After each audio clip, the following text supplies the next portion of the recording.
ओवीस kitchen या recipe चॅनलमध्ये तुमचे स्वागत आहे. तर आज आपण उन्हाळा स्पेशल कैरीची अतिशय चटपटीत आणि अतिशय चमचमीत अशी ही रेसिपी करणार आहोत. तुम्ही यापूर्वी ही रेसिपी कधीच केली नसेल, इतकी जास्त अप्रतिम ही रेसिपी तयार होते. तुम्ही ही रेसिपी आंब्याची केली असेल, पण कैरीची कधीच केली नसेल. खायला खूप जास्त छान लागते, त्यामुळे नक्कीच एकदा करून पहा. आणि आता कैरीचा सीझन चालू आहे, त्यामुळे मार्केटमध्ये सगळीकडेच अगदी सहज उपलब्ध होतात कैऱ्या. आणि जर तुमच्या घरामध्ये सुद्धा आता 2 कैऱ्या जरी असतील तरी हा व्हिडिओ संपल्यानंतर ही रेसिपी लगेच तुम्ही करायला घ्याल. तर चला, आता थोडाही वेळ न घालवता लगेच व्हिडिओला सुरुवात करूया. आता इथे ही रेसिपी करण्यासाठी मी 2 कैऱ्या घेतलेल्या आहेत. आता कैऱ्या ज्या आहेत त्या आपल्याला स्वच्छ अशा पाण्याने धुवून घ्यायच्या आहेत. अगदी स्वच्छ धुवून घ्यायच्या आहेत. 1 ते 2 पाण्याने तुम्ही कैऱ्या धुतल्या तरीसुद्धा चालणार आहे. आणि नंतर बघा, कैरीला अगदी या पद्धतीने आपल्याला काप द्यायचं आहे. पूर्ण आतपर्यंतसुद्धा कापायची नाही आपल्याला कैरी. फक्त वरचं साल कट होईल इथपर्यंतच ह्याला आपल्याला एक काप देऊन घ्यायचं आहे.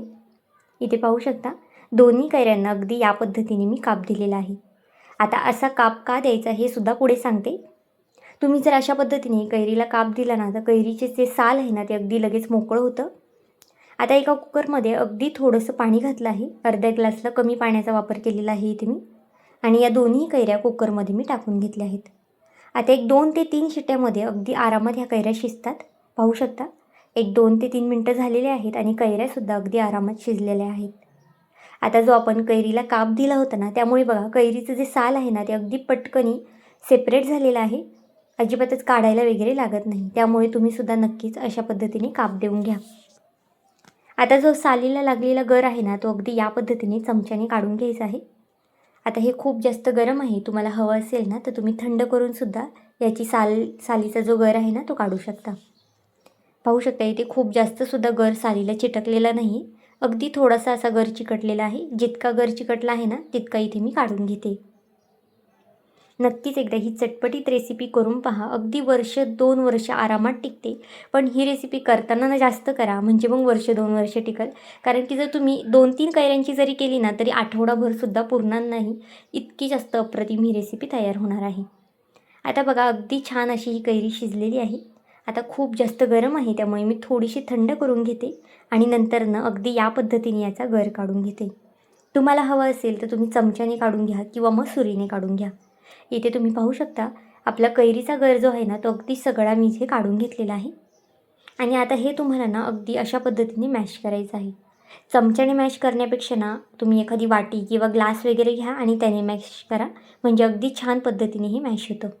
तुम्ही इथे पाहू शकता, मी एका ग्लासनेही छान असं मॅश करून घेतलं आहे. आता तुम्ही म्हणाल की हे आपण मिक्सरला लावू शकतो, पण मिक्सरला आपल्याला अजिबातच हे लावायचं नाही. जर तुम्ही हे मिक्सरला लावलं तर याला बऱ्यापैकी पाणी सुटेल, मग आपली रेसिपी वगैरे फसू शकते. त्यामुळे मिक्सरला वगैरे न लावता अगदी याच पद्धतीने तुम्हाला हे मॅश करून घ्यायचे आहे. कैरी अगदी मऊसूत अशी शिजलेली तर मग हे अगदी आरामात हे मॅश होतं. फक्त कैरी शिजवताना एक 3 ते 4 शिट्ट्या घ्या, म्हणजे अगदी तुमची कैरीसुद्धा मऊसूत अशी शिजली जाईल. तरी ते बघा, 1 ते 2 मिनटंच मी ही फक्त मॅश करून घेतलं आहे आणि अगदी व्यवस्थित असा याचा गाळ झालेला आहे. अजिबातच कैरीची फोड वगैरे यामध्ये आपल्याला ठेवायची नाही आहे. जितकं बारीक मॅश करता येईल तितकं बारीक मॅश करून घ्यायचं आहे. आता जर तुम्ही जास्त करत असाल तर मग त्यानुसार तुम्ही इथे पुढचं जे साहित्य वापरत आहोत त्यानुसार घेऊ शकता. पण इथे मी 2 कैऱ्यांचं प्रमाण सांगितलेलं आहे, त्यानुसार साहित्यसुद्धा घेतलेलं आहे. एका गॅसवरती एक पॅन किंवा कढई तापत ठेवा. आता गॅस इथे मी चालू केला आहे आणि त्यामध्ये लगेचच आपल्याला जे कैरीचा आपण गर काढून घेतला होता तो घालून घ्यायचा आहे. गॅस फास्ट करायचा नाही अजिबातच, अगदी स्लो गॅस ठेवलेला आहे. आणि यामध्ये आपल्याला 3 चमचे इतपत साखर घालून घ्यायची आहे. साखरेचं प्रमाण इथे तुम्ही तुमच्या आवडीनुसार कमी जास्त करू शकता. जर तुम्हाला हा पदार्थ थोडासा आंबट, गोड, तिखट असा हवा असेल तर साखर टाकताना थोडीशी कमी टाका. नाहीतर मग जर तुम्ही खूप जास्त साखर टाकली मग पदार्थ खूप जास्त गोड होईल आणि मग त्याचा आंबटपणा खूप कमी होईल. आता साखरेऐवजी तुम्ही इथे गुळाचा सुद्धा वापर करू शकता. 2 ते 3 चमचे गूळसुद्धा इथे तुम्ही घालू शकता. आता बघा, याचा रंग थोडासा बदलेपर्यंत हे मी परतून घेतला आहे. एकूण इथे एक 6 ते 7 मिनटं मी हे परतून घेतलं आहे. आणि अगदी स्लो गॅसवरती परतायचं आहे. अजिबातच गॅस कुठेही तुम्हाला फास्ट वगैरे करायचा नाही. जर तुम्ही गॅस फास्ट केला तर हे पटकन आकसून जाईल. त्यामुळे शक्यतो अगदी बारीक गॅसवरती तुम्हाला हे परतून घ्यायचं आहे. इथे बघा पहिल्यापेक्षा हे जे बॅटर आहे ना ते अगदी थोडंसं दाटसर झालेलं आहे. सुरुवातीला आपलं बॅटर जे आहे ना थोडंसं पातळ होतं, त्यामुळे आता बघा थोडंसं शिजवल्यानंतर ह्याला थोडंसं एक दाटसरपणा येतो. यामध्ये काही असे चटपटीत आपण मसाले घालून घेऊया.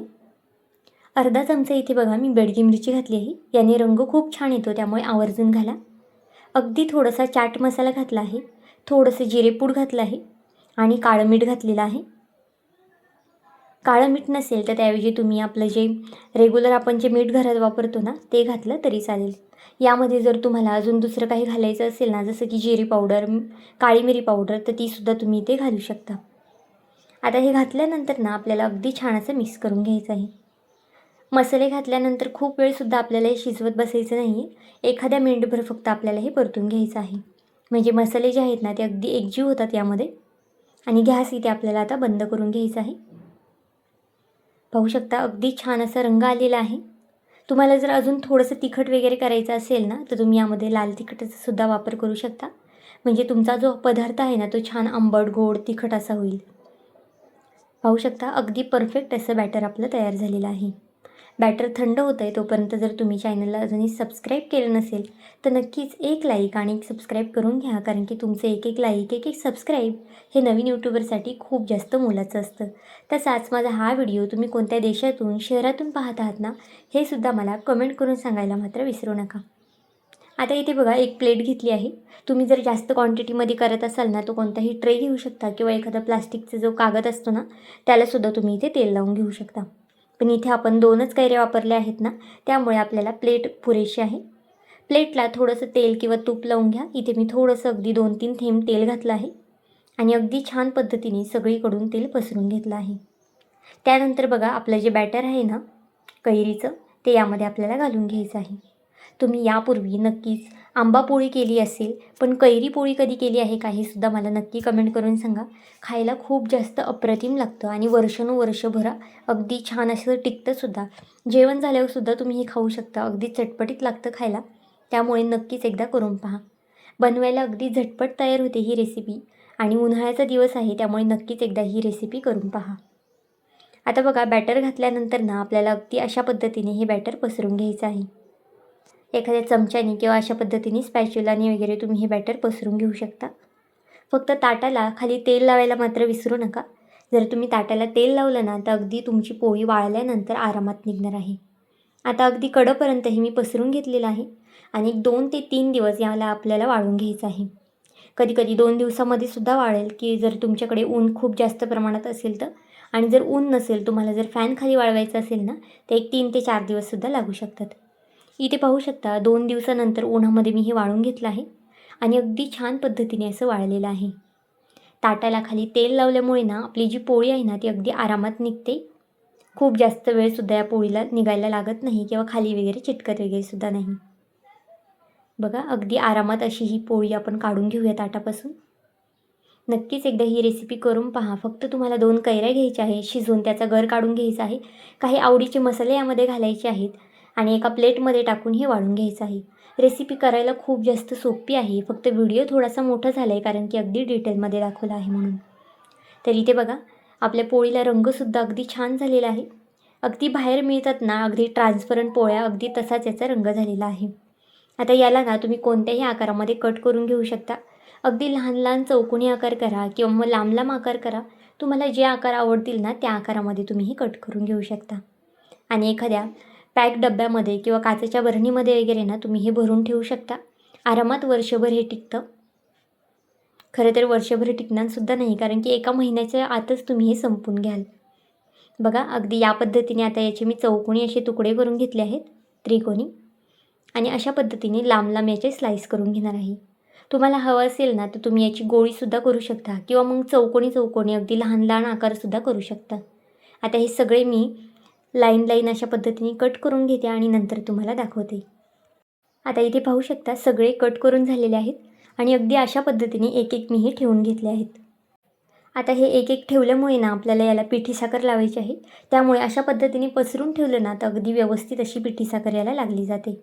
आता थोडासा लाईटचा इश्यू आहे त्यामुळे कलरमध्ये तुम्हाला चेंज वाटत असेल. आता बघा अगदी व्यवस्थित अशी भुरभुरायची आहे आपल्याला यावरती पिठी साखर.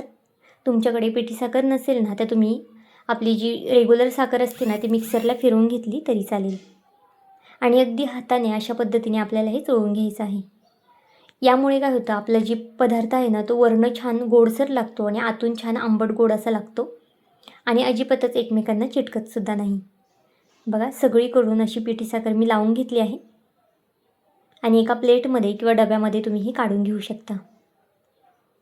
आता इथे मी सगळ्या कैरीच्या ज्या पोळ्या आहेत ना, त्या काढून घेतल्या आहेत एका प्लेटमध्ये. तुम्ही याला कैरी मसाला कैरी म्हणू शकता किंवा मग तुम्ही जे नाव द्याल ना, ते मला नक्कीच कमेंटमध्ये सांगा. म्हणजे मी सुद्धा नक्कीच त्याला ते नाव देईल. तुम्हाला जे नाव सुचत असेल ना, तुम्ही याला ते देऊ शकता. आता इथे एक मी तोडूनसुद्धा दाखवणार आहे तुम्हाला. तुम्हाला हवं असेल ना, तर तुम्ही हे जाडसुद्धा करू शकता. पण इथे मी अगदी छान पातळ पातळ केलेले आहेत. तुम्हाला ज्या पद्धतीने ह्या वड्या करायच्या असतील किंवा ज्या पद्धतीने आकार द्यायचा असेल ना, त्या पद्धतीने इथे करू शकता. तर आजची ही साठवणीची रेसिपी तुम्हाला कशी वाटली मला हे कमेंट करून नक्की सांगा. आणि चॅनलवरती नवीन असाल तर चॅनलला एक लाईक आणि एक सबस्क्राईब करायला विसरू नका. पुन्हा भेटूया आपण अशाच एका नवीन व्हिडिओमध्ये. तोपर्यंत बाय.